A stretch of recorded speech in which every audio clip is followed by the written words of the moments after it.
Ikaw kaya lumagay sa lagay ng Diyos? Hindi ka kaya matuwa sa iyong anak na walang-wala, nakaraos lang maghapon lumuhod na sa gabi Panginoon?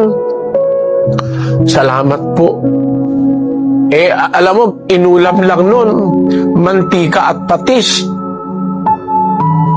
Mantika lang at patis. O kaya bagoong lang at kamatis ang ulam niya. Pero, sa gabi luluhod siya. Salamat, Panginoon. At itinawid mo kami sa maghapon. Salamat po sa pag-iingat mo sa amin.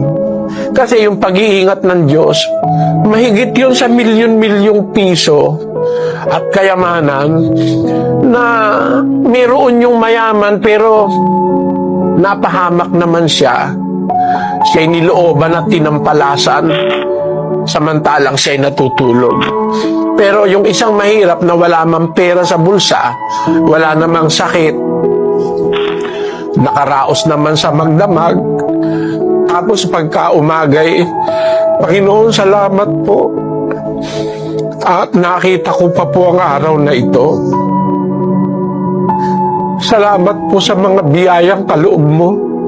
Kahit na yung uulamin niya, tuyo lang na paghahati-hatian nilang mag-anak, marunong pa rin siyang magpasalamat sa Diyos. Ikaw kaya lumagay sa lagay ng Diyos? Hindi ka kaya matuwa? Kaya, alam mo, yung pinakadakilang dahilan na pinatutuwa ng Diyos, nagpapasalamat sa Kanya, yung sa kabila ng maliit na Kanyang tinatangkilik, pananamit lang at saka pagkain kaunti, ay nasisihan na siya ron. Yan ang pinakadakilang ugat ng pagpapasalamat na ikinatutuwa o ikinalulugod ng Diyos sa Kanyang mga lingkod.